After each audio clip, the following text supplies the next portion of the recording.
ശ്രീ പ്രശാന്ത്, പശ്ചിമേഷ്യയിലെ യുദ്ധം മുറുകിയപ്പോൾ നമ്മൾ പിന്നീട് എല്ലാവരുടെയും ഒരു ശ്രദ്ധ ഈ ഇറാനിലേക്ക് പോയി എന്നുള്ളതാണ്. ഇറാൻ നമ്മുടെ ഇസ്രായേലിനെ അറ്റാക്ക് ചെയ്യുമോ, ഇത്തരത്തിലുള്ള ഇസ്രായേൽ തിരിച്ചുമുണ്ടാകുമോ, ആണവ കേന്ദ്രത്തിലേക്ക് പോലും അറ്റാക്ക് നടക്കാനുള്ള സാധ്യതയുണ്ട് എന്ന് വരെ എത്തി. ഇനി അതല്ല, ട്രംപ് അധികാരത്തിൽ വന്നു കഴിഞ്ഞാൽ ഇറാൻ ഒതുങ്ങുമെന്നും പറഞ്ഞിരുന്നു. ഇപ്പോൾ കഴിഞ്ഞ കുറച്ച് നാളായിട്ട് ഇറാൻ അത്തരത്തിലുള്ള പ്രശ്നങ്ങളിലേക്കൊന്നും തന്നെ കടക്കുന്നില്ല. പക്ഷേ ഹമാസിനെ ഏതാണ്ട് ഇസ്രായേൽ ഒതുക്കി നിർത്തിയിരിക്കുകയാണ്. അതുപോലെ തന്നെ ഹിസ്ബുള്ളയെയും ഹൂത്തികളെയും. ഈ ലോകത്തെ ഒരേ സമയം 3-4 പേരോട് യുദ്ധം ചെയ്ത ഒരു രാജ്യമാണ് ഇസ്രായേൽ. അപ്പോൾ ആ ഇസ്രായേലുമായിട്ടുള്ള ഒരു വലിയ ബന്ധം അമേരിക്കയ്ക്ക് നിൽക്കുന്നുമുണ്ട്. അമേരിക്കയുടെ ആയുധവും ധനവും ഒക്കെ തന്നെ അമേരിക്കയിൽ നിന്നുള്ളതാണ്, ഇസ്രായേലിൻ്റേത്. അപ്പോൾ ഇറാൻ ഇനി ഏത് തരത്തിലുള്ള നീക്കം നടത്തും എന്നുള്ളതും ലോകം കാത്തിരിക്കുന്നുണ്ട്. കാരണം അവിടെ ഈ ഒരു മത തീവ്രവാദികളുടെ ഒരു ഇടം കൂടിയായി തീർന്നിരിക്കുന്നിടമാണ്. മതം ഭരണാധികാരികളാണല്ലോ അവിടെ ഭരിച്ചുകൊണ്ട് പോകുന്നത്. അവർ ഒരു ഇസ്ലാമിക രാഷ്ട്രം എന്നുള്ള രീതിയിലാണ് മുമ്പോട്ട് പോകുന്നത്.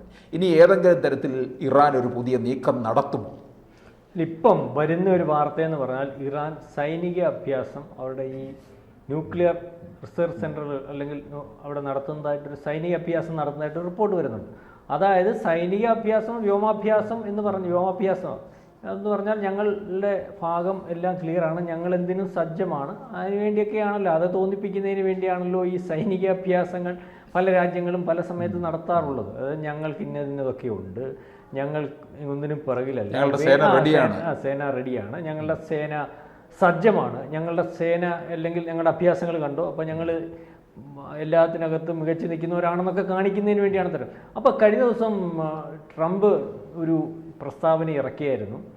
ഈ പറഞ്ഞതുപോലെ ഈ പ്രോക്സി ഗ്രൂപ്പുകൾ പശ്ചിമേഷ്യയിൽ ഏതെങ്കിലും മേഖലയിൽ ആവശ്യമില്ലാത്ത വിഷയങ്ങളിലേക്ക് വീണ്ടും കളഞ്ഞാൽ നരകതുല്യമായി പോകും അതിന് നേതൃത്വം കൊടുക്കുന്ന പ്രദേശങ്ങൾ എന്ന് പറഞ്ഞു. പ്രോക്സി ഗ്രൂപ്പുകളുടെ ആക്രമണം പശ്ചിമേഷ്യയിൽ ഇനി ഉണ്ടായാൽ, പ്രശ്നങ്ങളുണ്ടായാൽ അതിന് നേതൃത്വം കൊടുക്കുന്നവരുടെ പ്രദേശം നരകതുല്യമായി പോകുമ്പോൾ പ്രോക്സി ഗ്രൂപ്പുകളുടെ പശ്ചിമേഷ്യയിൽ നിന്നല്ല എല്ലായിടത്തെയും അച്ഛൻ എന്ന് പറയുന്നത് ഇറാനാണ്. അതറിയാം, എല്ലാവർക്കും അറിയാവുന്ന കാര്യമില്ലേ. ലോകത്തെവിടെ വേണേലും ഒരു ചാവേറിനെ ഇറാനിൽ നിന്ന് പൊട്ടിക്കാൻ സാധിക്കത്തക്കോണമുള്ള പ്രോക്സി ഗ്രൂപ്പുകളുമായിട്ട് ബന്ധമുള്ള ഒരു രാജ്യം ഇന്ന് ലോകത്ത് ഇറാൻ മാത്രമേ ഉള്ളൂ. ഇന്ത്യയിൽ പൊട്ടിക്കാൻ പറ്റും, അമേരിക്കയിൽ പൊട്ടിക്കാൻ പറ്റും, പലയിടത്തും അല്ലെങ്കിൽ പല രാജ്യങ്ങളിലും ഈ നിൽക്കുന്ന ഭീകരവാദികളായിട്ടുള്ള പല പേരുകളിൽ അറിയപ്പെടുന്ന ഗ്രൂപ്പുകളുടെ എല്ലാം അറ്റം അല്ലെങ്കിൽ അതിൻ്റെ പുക്കിൾക്കൊടി ബന്ധമാരുമായിട്ടാണ്, ഇറാനുമായിട്ടാണ്.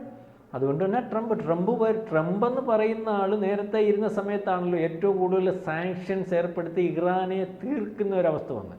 ട്രംപ് ഇലക്ഷനെ നേരിട്ടപ്പോഴാണല്ലോ ഇറാനെ എന്തിനാണ് നെതന്യാഹു വെച്ചേക്കുന്നത്, അത് അടിച്ച് ദൂരക്കളാണ്, അല്ലാതെ കോംപ്രമൈസ് ചെയ്തുള്ള യുദ്ധം എന്തിനാ, ഞാൻ വന്നു കഴിഞ്ഞാൽ ഇവനെ അടിച്ചു കളഞ്ഞ് നമുക്ക് വിശാല ഇസ്രായേൽ ഉണ്ടാക്കാവുന്ന അദ്ദേഹത്തെ ഇലക്ഷൻ പ്രചരണത്തിന് വന്ന ഒരു വാർത്ത വളരെ വലിയ വൈറലായതാണല്ലോ.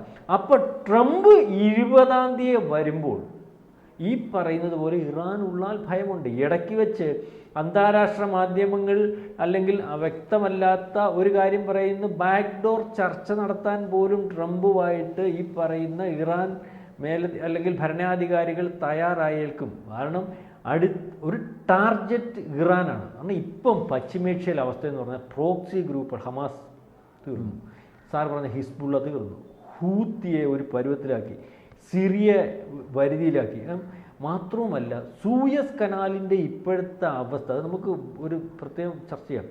സൂയസ് കനാലിൽ ഈജിപ്റ്റ് വാടകയ്ക്ക് കൊടുക്കാൻ തയ്യാറാവുന്നു, ബാക്ക് ഡോർ ചർച്ച നടക്കുന്നു എന്ന് പറഞ്ഞുകൊണ്ടൊരു വാർത്ത വരുന്നുണ്ട്. അതായത് ഈ പറഞ്ഞതുപോലെ എല്ലാം അവരുടെ കയ്യിലായി. പശ്ചിമേഷ്യയിലെ അല്ലെങ്കിൽ ആ പ്രദേശത്തെ അമേരിക്ക കഴിഞ്ഞാൽ അല്ലെങ്കിൽ അമേരിക്ക നിയന്ത്രിക്കുന്ന രീതിയിലേക്കുള്ള ലോക പോലീസ്, ആ പ്രദേശത്തെ പോലീസ് ആവാൻ പോകും. കാരണം സൂയിസ് കനാലിൽ കഴിഞ്ഞ പ്രാവശ്യം തന്നെ ഏതാണ്ട് ബില്യൺ കണക്കിന് ഡോളറിൻ്റെ നഷ്ടമാണ് ഈജിപ്തിന് വരുന്നത്. കാരണം അവിടുത്തെ ആക്രമണം, ഹൂത്തിയുടെ ആക്രമണം ഇതിന് അല്ലെങ്കിൽ അമേരിക്കയും ഇതുപോലുള്ള രാജ്യങ്ങളുടെ സഹായത്തോടു കൂടിയാണ് അവിടെ സെക്യൂരിറ്റി കൊടുത്തേക്കുന്നത്. അല്ലെങ്കിൽ എല്ലാ കപ്പലത്തിനകത്തും കയറി ഈ ഹൂത്തി ആക്രമണം നടക്കുക.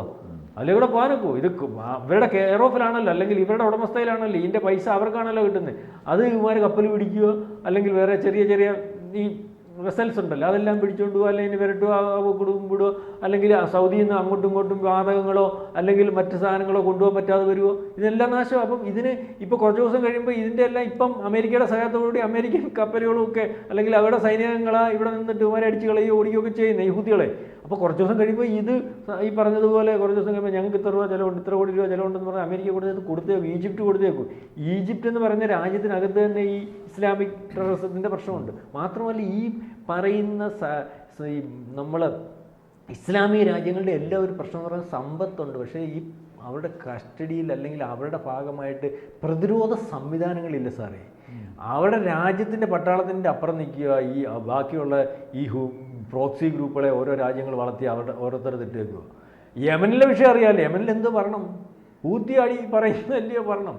ഇവിടെ തന്നെ ഈ നമ്മുടെ ഹമാസിൻ്റെ അപ്പുറം നമ്മുടെ ഈ ഹിസ്ബുള്ള ആ രാജ്യത്ത് കാണിച്ചുകൊണ്ടിരിക്കുന്നത് ആ രാജ്യത്തിന് വല്ല പ്രസക്തിയുണ്ടോ? അവിടെ ഭരണമുണ്ടോ? അവരുടെ കാര്യങ്ങൾ മറ്റും നടക്കും, ഇവൻ അവിടെ നിയന്ത്രിക്കുക. അപ്പോൾ ഇതുപോലെ പ്രോക്സി ഗ്രൂപ്പുകളെ അതുപോലെ വളർത്തിയിട്ടേക്കുക പല രാജ്യങ്ങളും. ഇതിന് പ്രോക്സി ഗ്രൂപ്പുകളെ ഏറ്റവും കൂടുതൽ വളർത്തി അല്ലെങ്കിൽ അതിനെ ലോകക്രമത്തിനകത്ത് ഇസ്ലാമിക രാജ്യത്തിൻ്റെ ക്രമത്തിൽ വരുന്നതിനും അത് ഈ പറയുന്ന ഈ രണ്ടുണ്ടല്ലോ, ഒന്ന് സുന്നി ഷിയ അല്ലെങ്കിൽ സുന്നി ഷിയ, ഇവർ ഷിയ ഇല്ലേ, ഷിയയുടെ ക്രമത്തിൽ കൊണ്ടുവരുന്നതിന് വേണ്ടി ഇദ്ദേഹം ഈ ലോകത്തുള്ള പ്രോക്സിയെല്ലാം ഇദ്ദേഹം വളർത്തിയേക്കില്ലേ.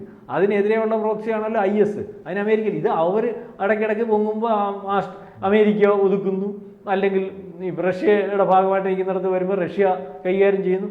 അതായത് ഇതൊരു വലിയ ത്രെട്ടായിട്ട് മാറിയിരിക്കുകയാണ്. അപ്പം ഈ ത്രെട്ട് ലോകത്തിന് ഭീഷണിയാണ്, വ്യവസായങ്ങൾക്ക് ഭീഷണിയാണ്, ഓരോ രാജ്യത്തിനകത്തെ സമാധാനത്തിൽ ആ രാജ്യത്തിൻ്റെ ഭാഗമായിട്ടുള്ള ജീവിതക്രമത്തിന് ഭീഷണിയാണ്. ഇത് മാറ്റിയേ മതിയാവും എന്ന് പറഞ്ഞുകൊണ്ടാണ് ട്രംപ് നിൽക്കുന്നത്.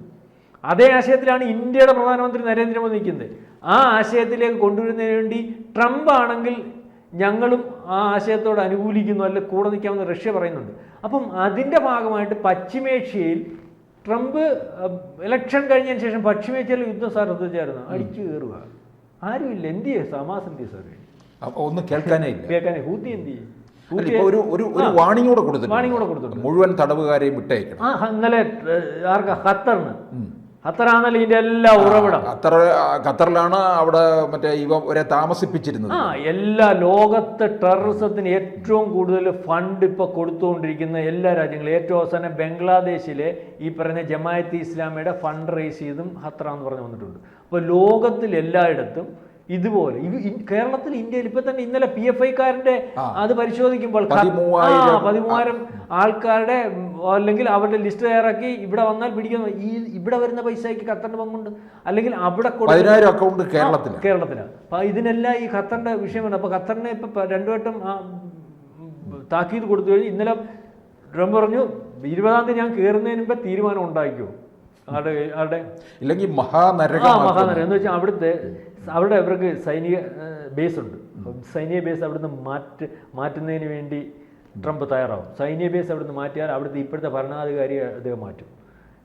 പിന്നെ കാര്യമൊന്നുമില്ല, ഈ സൈനിക ബേസിൻ്റെ പിറകിലാണ് അവരിപ്പോൾ പിടിച്ചു നിൽക്കുന്നത്. അവന് ഈ പറയുന്ന കണക്ക് വിവരക്കേടും കാശേ ഉള്ളൂ, വിവരക്കേടും കാശും. ഖത്തറിനുള്ളതെന്ന് പറഞ്ഞാൽ വിവരക്കേടും കാശ് അല്ലാതെ വേറൊന്നുമില്ല.